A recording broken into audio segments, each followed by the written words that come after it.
Bueno, pues muy buenos días a todas y a todos. Y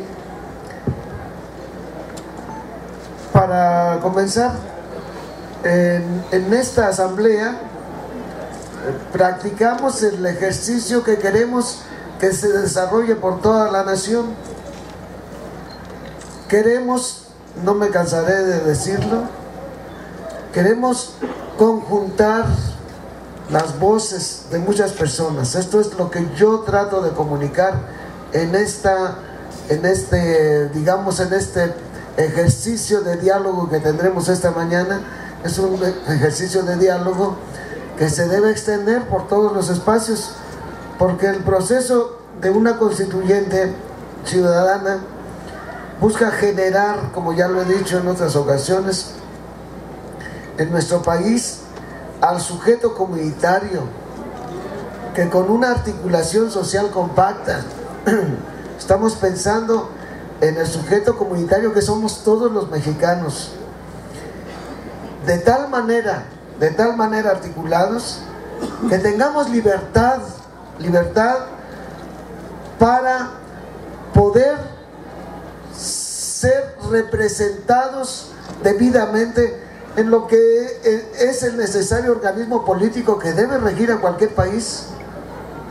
No queremos salirnos nosotros de la necesidad que tenemos todos de una organización de tal manera articulada que verdaderamente nosotros estemos presentes allí, pero activamente. Tenemos que llegar de una democracia representativa como se ejerce hasta ahora en nuestro país, en donde parece ser que sí nos piden que ejercitemos nuestros derechos democráticos, en lo que mandamos ahí a nuestros representantes que jamás los volvemos a ver, que de espaldas a nosotros se ponen a hacer decisiones que jamás se nos consultan, que no existen estos medios todavía en nuestra Constitución para poder participar activamente nosotros. Entonces, esto que vamos a hacer esta mañana tiene que ser un ejercicio que se debe esparcir, ¿verdad?, por todos los espacios de nuestro país, porque no se trata de que unos cuantos volvamos a decidir la suerte de esta patria. Todos tenemos derecho a opinar, a pensar y a construirnos, pero también yo trataré de expresar en este momento el espíritu con el que debemos nosotros caminar juntos. Sí, buscamos animar e ilusionar a todo el pueblo para convertirnos todas y todos, sin excepción alguna, en los conductores de nuestra patria, mediante un cambio profundo de los paradigmas con los que actualmente se está gobernando y organizando al país, en el orden político, en el orden social, en el orden económico. Deseamos crear un proceso de vida política en México, cuyas estructuras garantizan la conformación de una sólida calidad ciudadana en todas y todos nosotros, las y los mexicanos. No hay otra manera de superar este conjunto de personas que ya se adueñaron, ya se apropiaron del país. Ya se repiten los apellidos, se circulan en los puestos y no dejan de estar dentro viviendo del erario. Tenemos que rebasar esto, tenemos que superar esto. Y tenemos que inyectar la sangre fresca, el pensamiento fresco y con libertad y con aspiraciones. No podemos nosotros quedarnos en este círculo vicioso en el que se nos hace caer. Es tan triste, basta escuchar los spots de los partidos políticos. ¡Qué tristeza! ¡Qué tristeza! Como dije, me acuerdo mucho de una de las caricaturas de los moneros de la jornada, en donde los ponen a ellos representados por cerdos y dicen, al cabo que lodo tenemos harto que darnos, ¿verdad? Están aventando. Y todavía no empezaba la campaña, ¿eh? Yo dije, miren nomás qué profeta el que es el monero aquel, no me acuerdo quién era. Nos colocamos en un dinamismo de diálogo continuo entre las y los ciudadanos. que nos conduce a establecer el régimen verdaderamente democrático que todos deseamos tener. Y el eje aglutinador de este proceso es un Congreso Constituyente alternativo. ¿Por qué lo llamo alternativo? ¿Por qué lo llamamos alternativo? Porque se trata de hacer un diálogo político que después sea secundado por una plataforma, sí, de expertos, una plataforma de expertos que le darán la configuración constitucional, la configuración de ley, la configuración dentro de los protocolos que tenemos que tener dentro de una constitución política que tiene que entrar, porque como nación no somos México, no somos un país aislado, tenemos compromisos internacionales, tenemos convenios internacionales a nivel de derechos humanos, a nivel de los derechos fundamentales de los distintos sectores sociales, y por lo tanto, pues nosotros no podemos poner una constitución indescifrable, y sí tenemos que recurrir, repito, a los expertos. Esto ya fue un ejercicio que se hizo cuando se creó la ley indígena, que nunca dejaron pasar, ¿verdad? Pero se creó una ley indígena. En esa ley indígena se estaba en diálogo con el pueblo, pero después estos aspectos políticos los mandaba el pueblo. Ya los expertos le daban una formulación académica, una formulación, repito, dentro de la clave que tiene que tener una ley constitucional y una constitución que debe estar también servirnos para nosotros entrar en relación con las demás instancias internacionales entre las que, con las demás naciones entre las que vivimos. Entonces, pero la parte política la tiene que dar este pueblo, la parte de lo que conviene al sujeto de derecho que somos todos los ciudadanos de esta nación, para poder nosotros verdaderamente llegar a restablecer en este país pues todo lo que hemos perdido. Entonces es muy importante, pues, ¿verdad?, que este proyecto, este congreso conducido por etapas, en una visión, yo le llamo una visión prospectiva. ¿Qué es lo que tiene planear en una visión prospectiva? Tiene una gran riqueza. Que nos demos cuenta que esto que estamos haciendo ya nos está poniendo en el presente de un nuevo México. Que no veamos esto como una quimera, como si el México que tenemos ahora depende de los señores que están allá. No, señor, el México que tenemos ahora y en este momento, y aunque nos desprecien y aunque no nos tomen en cuenta, depende de todos nosotros. Esta es la visión en la que tenemos que ponernos desde un principio.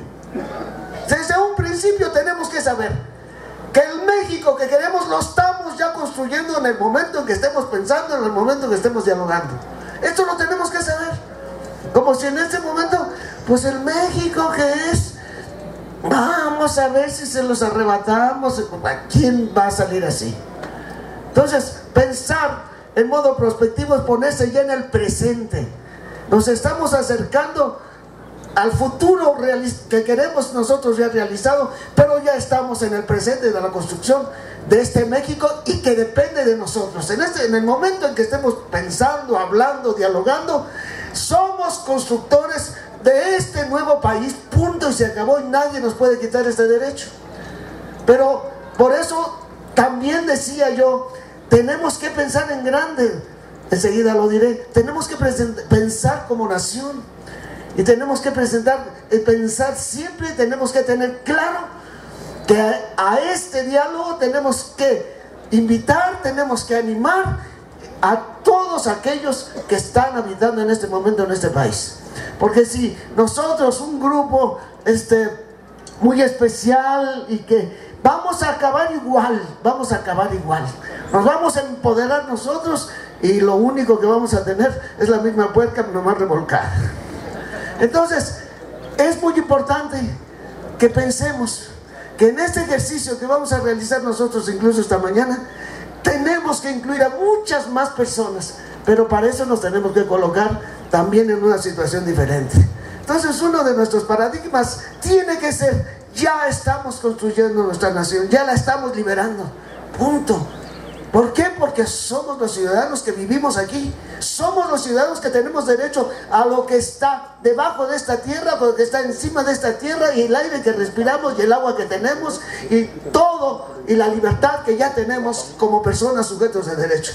Esto es muy importante, y que esta mística sea la que nos acompañe en el momento en que vamos a estar nosotros metiéndonos, como siempre he dicho, allá en los rincones de nuestra patria, por los distintos estados, por las distintas entidades, para introducir nuestro deseo de una nueva nación, y que es posible hacerlo dentro de todos los rincones. Esto es muy importante, que tengamos, repito, ir rompiendo nuestros paradigmas, ¿sí? Que ya dejemos de ver que estos señores que elegimos allí, pues fueron a hacer lo que quisieron. Vamos a ver si podemos arrebatarle lo que hicieron. No, señor.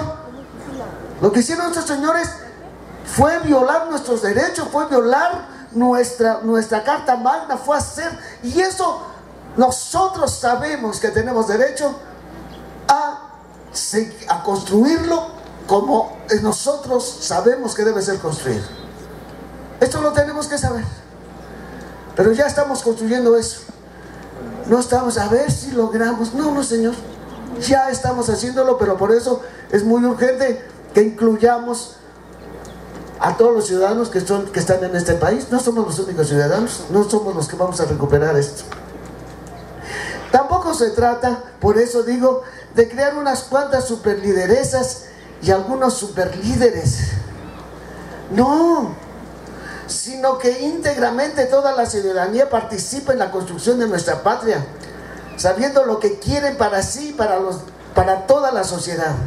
Sí, esto, todas las voces, todas las aspiraciones son acogidas ya en este momento.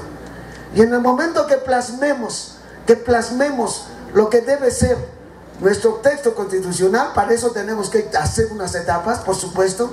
Esto no podemos hacerlo desde un principio, pero sí tenemos que pensar, tenemos que llegar a un texto constitucional, pero en donde todas las voces estén ahí. Pero para eso estamos haciendo un camino que acrecienta la conciencia política de la totalidad de la población. Que acreciente esta conciencia política. La conciencia política es la responsabilidad del bien común. La conciencia política es la responsabilidad ética. La conciencia política es la responsabilidad de la tierra que estamos pisando y que la tenemos que respetar, y que es de todos y de todas. Esto nos lo enseñan nuestros pueblos originarios. Nuestros pueblos originarios, cuando un manantial le da el agua a 20 poblaciones, ninguna población se atreve a hacer algo respecto a ese manantial si no hay un acuerdo de las 20 comunidades que viven de ese manantial. No lo tocan.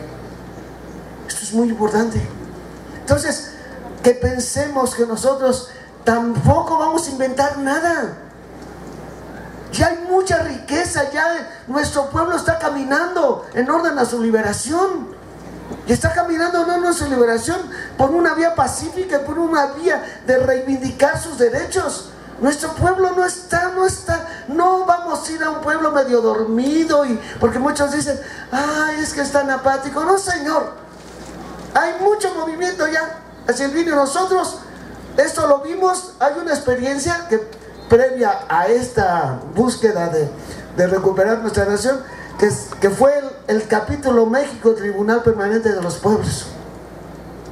Esa experiencia nos llevó a entender y a ver a tanta gente que se está moviendo. Centenares de voces vinieron a las preaudiencias. El capítulo México, el Tribunal Permanente de los Pueblos, sesionó en México, se instaló el 21 de octubre de 2011 y dio su sentencia final el 15 de noviembre de 2015. Y en ese periodo, ¿qué pasó? Que estuvieron realizándose en torno a 10 ejes temáticos, estuvieron realizándose preaudiencias y después audiencias, escuchando centenares de voces de víctimas que representaban a millares, muchos millares de personas víctimas, y que todos, hablando ahí, las voces de ellos dieron un diagnóstico espeluznante de lo que es la realidad que vive México en este momento. pero que también a nosotros nos indica la salida. Todas esas víctimas que se han organizado, porque esas víctimas no llegaron sin antes tener una conciencia de cómo ellos podían salir, y cuando supieron que podían hacerlo a través de presentar sus quejas al Tribunal Permanente de los Pueblos en las provincias, claro que vinieron. Pero son personas que ya están caminando, no son personas, pero aquí vienen. Nuestra sabiduría será unirnos, será abandonar nuestras posiciones de grupo personales y ser capaces de una unidad nacional en este momento. No hay otro camino, sí se los digo, no hay otro camino. Entonces,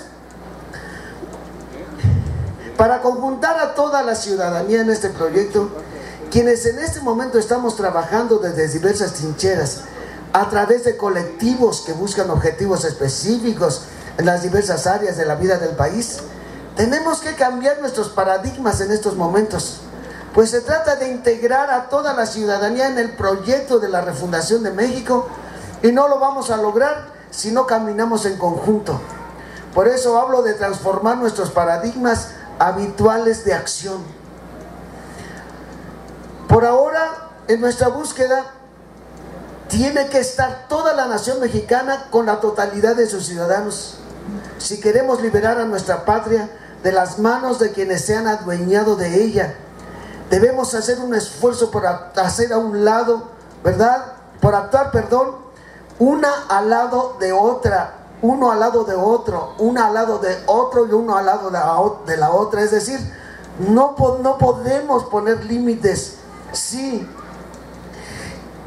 nosotros, las ciudadanas y los ciudadanos que estamos organizados ya en diversos colectivos, conservando nuestra identidad, tenemos que esforzarnos por despojarnos de la manera habitual de tomar acuerdos entre nosotros y luego sacarlos como los hemos planeado en el grupo y venir a querer a convencer e imponer con nuestras propuestas al conjunto de los demás colectivos que están en la constituyente.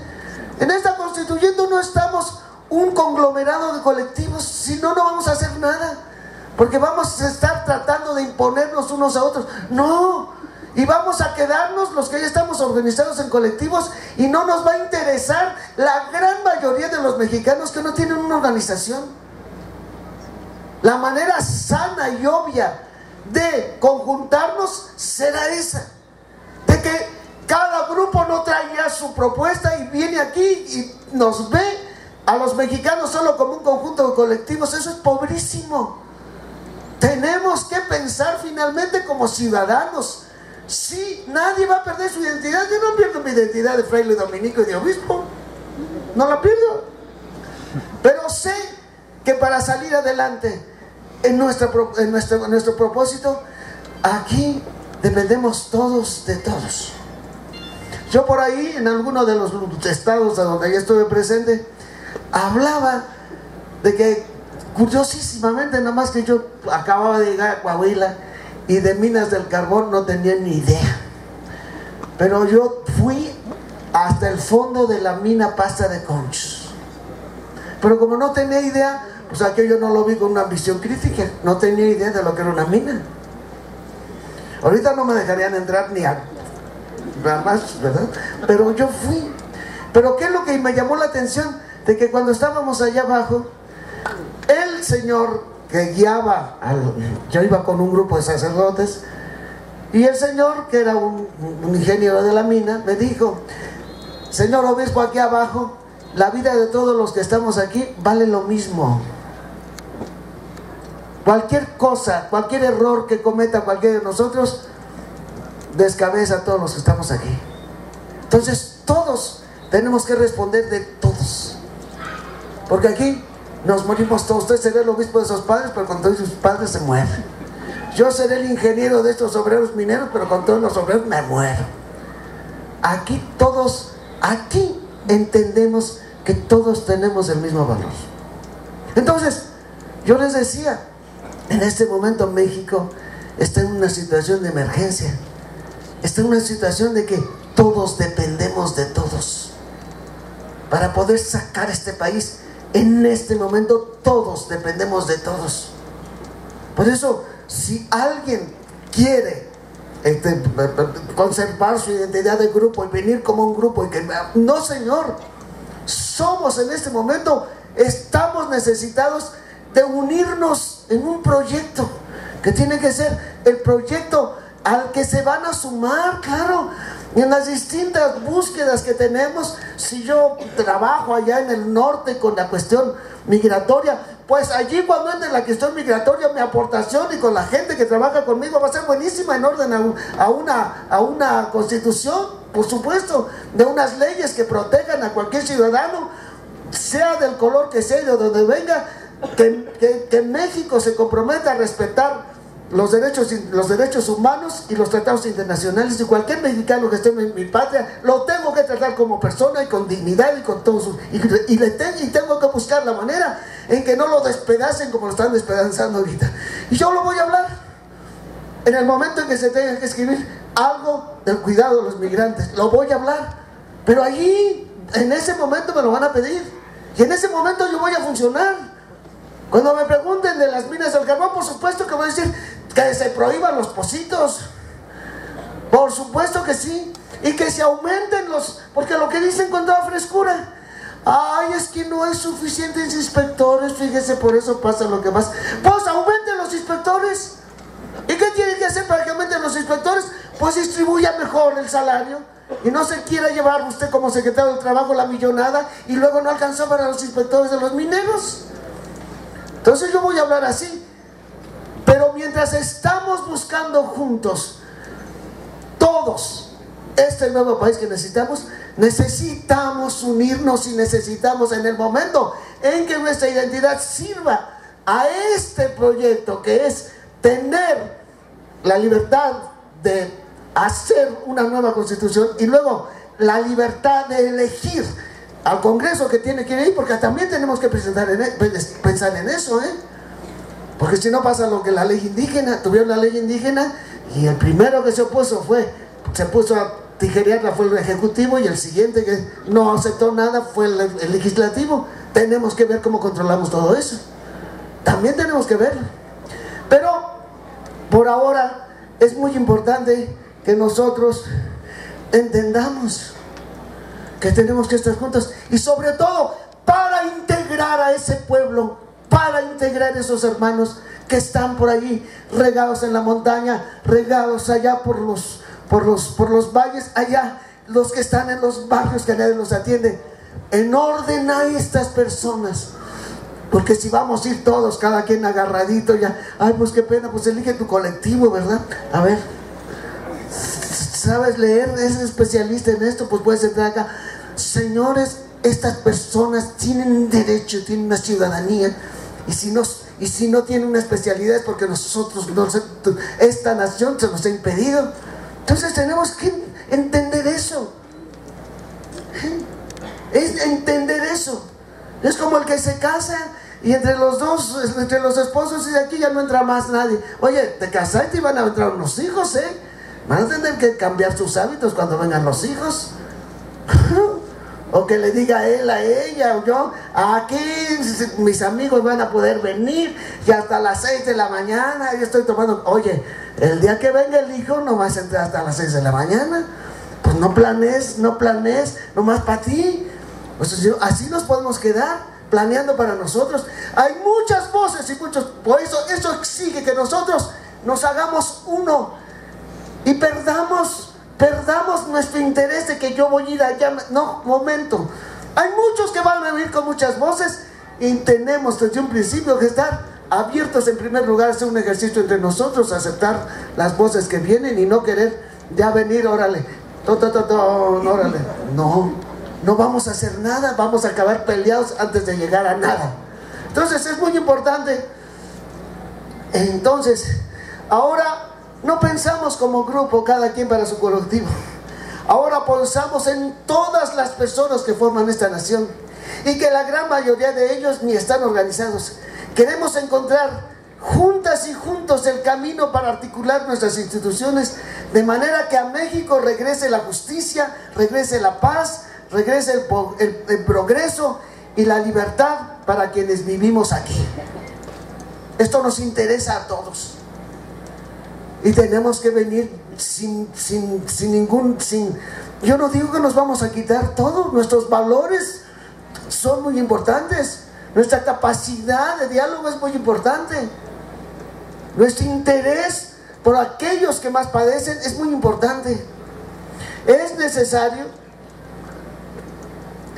que como una gran familia, las y los mexicanos sintonicemos nuestra mente, nuestro corazón y nuestros sentimientos en la compasión por todas aquellas personas que de un modo más drástico están sufriendo las consecuencias de todas las transformaciones abusivas que en la Constitución mexicana han realizado quienes nos gobiernan para complacer al poder económico nacional e internacional.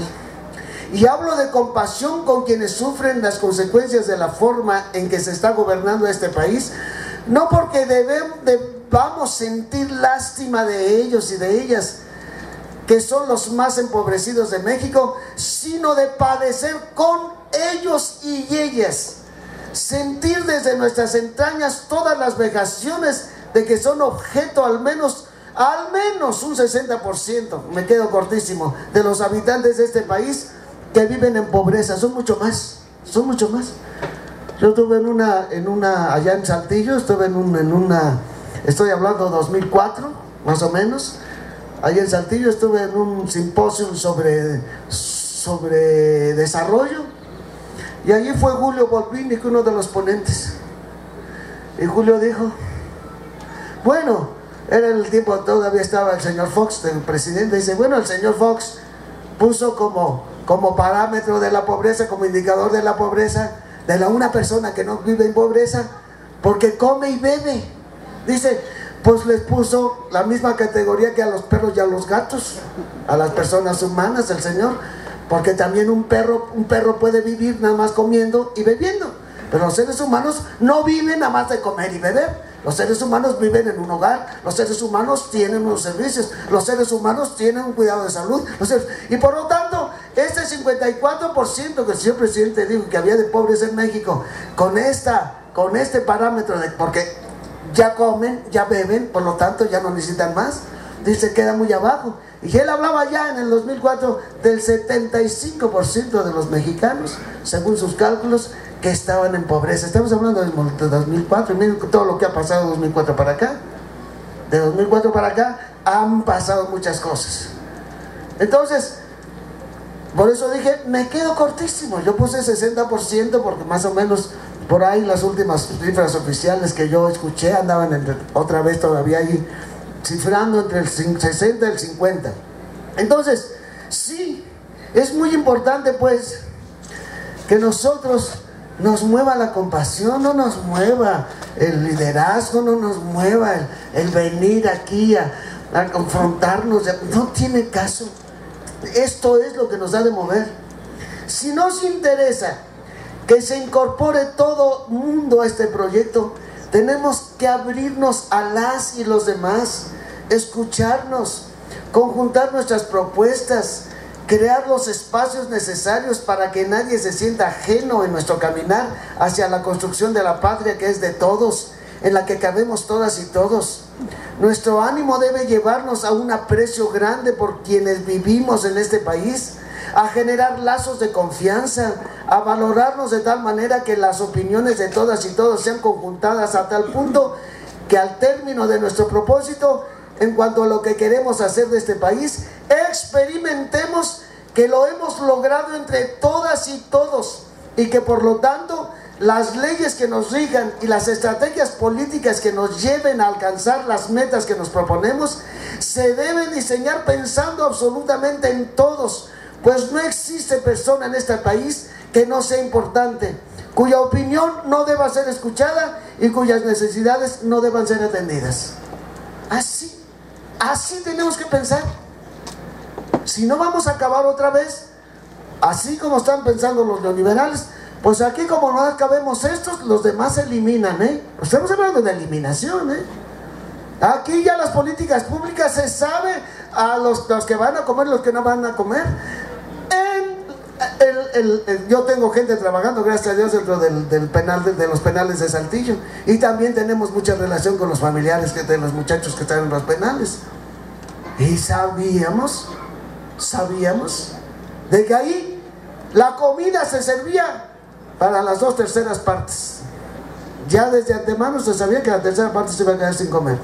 Esas son las políticas públicas, así se está pensando. Por eso se privatiza el petróleo, porque aunque el 40% de la renta petrolera fuera de nuestro gasto público, pues ya se sabe que el tanto por ciento se va a quedar ahí en la calle, como el otro día nos dijeron allí entre mis hermanos obispos, que por qué no hacíamos una petición al gobierno de becar en nuestras universidades privadas a los muchachos que no pueden entrar a las universidades públicas, porque de 175,000 iban a entrar 25,000 a la Universidad Nacional, una cosa así.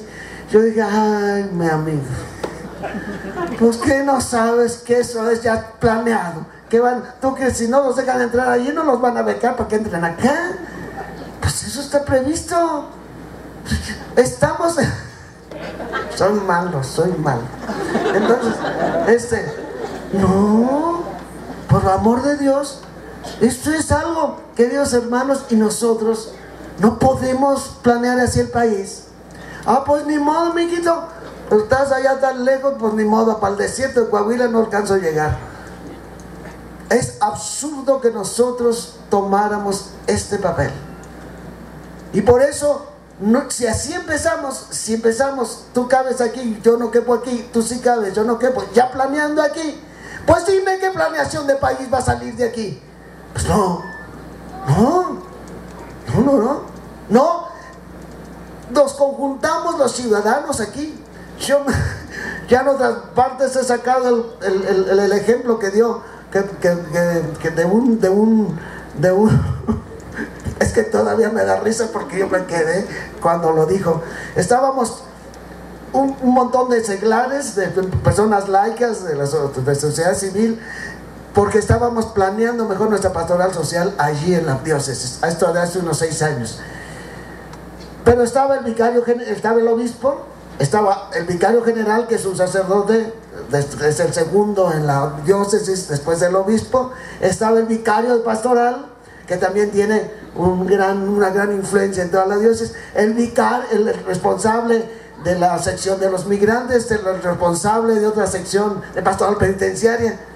Y se paró el presidente Cáritas, un laico simpático, y dice: oiga, señor obispo, yo nomás le pregunto, ¿todos los que estamos aquí contamos como seres humanos? No, pues parece que sí. A ver, explícate, le dije. Pues sí, vamos a estar hablando aquí 5 o 6, vamos a dar nuestras opiniones y luego llega el obispo, ¡ah! Ahí va para abajo todo lo que dijimos nosotros, porque la voz del obispo vale más. Yo lo que quiero saber, si la voz de todos va a ser aquí, de cualquier ser humano. Dígame si va a valer, si no me voy. No, pues claro que sí. Ya nos moderamos el vicario general. No. Muy importante esta apreciación de este hombre. Pues hermanos, aquí todos somos ciudadanos mexicanos. Y aquí vamos a construir. ¿Por qué? Porque detrás, allá todavía, detrás de muchas barreras, de montañas y de ríos y de todo, hay mucha gente todavía. Y que no vamos a dejar sin escucharla. Y tenemos que ir allá.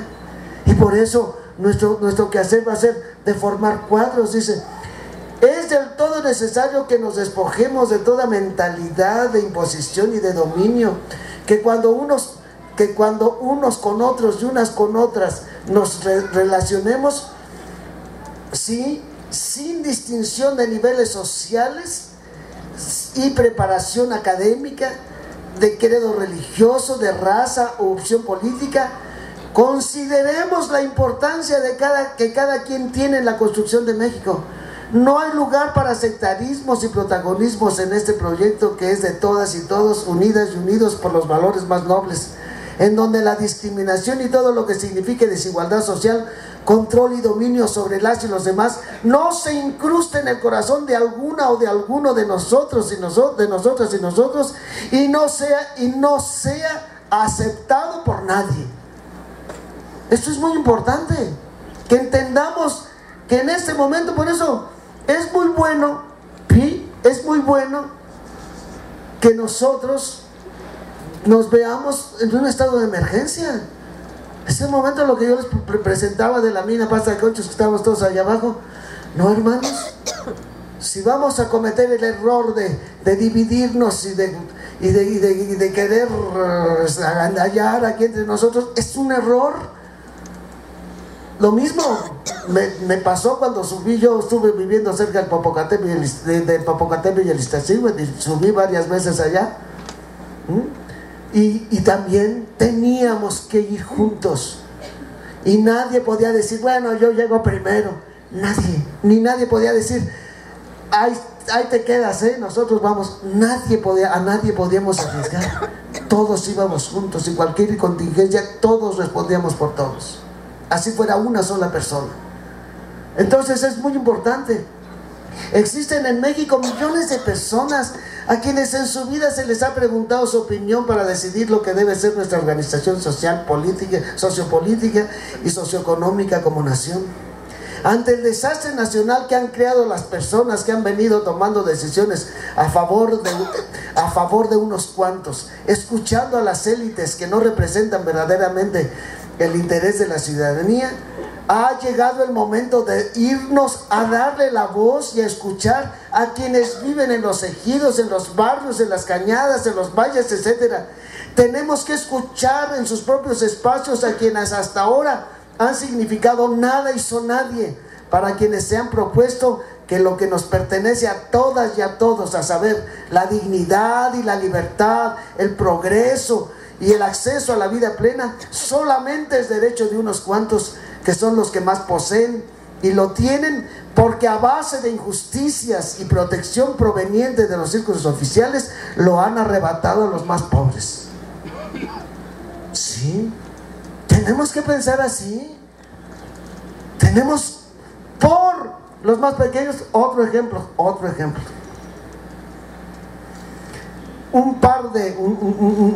Unos esposos, y esto lo platicaron entre nosotros. Yo trabajé en encuentros conyugales. Estaban peleando, ya venían peleando la mujer, el papá y la mamá venían peleando. Y un día el pleito se hizo al punto que el papá le dijo, te pido el divorcio, y la mujer, te lo doy. Y se puso en medio la niña más grande, todos eran niños, la más grandecita, de 10, 12 años, se puso en medio y les dijo, bueno, ya arreglaron ustedes su problema, y señalando a sus otros hermanos, ¿y nosotros qué?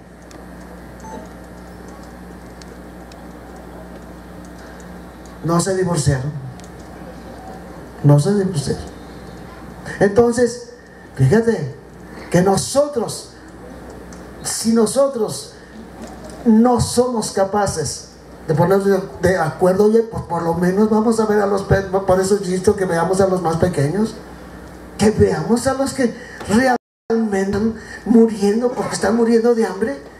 Hombre, y que no queramos nosotros por brillar y por salir y que no sé qué. No, de ninguna manera. Tenemos que entender, y además tenemos que formar una unidad muy compacta. Es muy necesario, se lo suplico.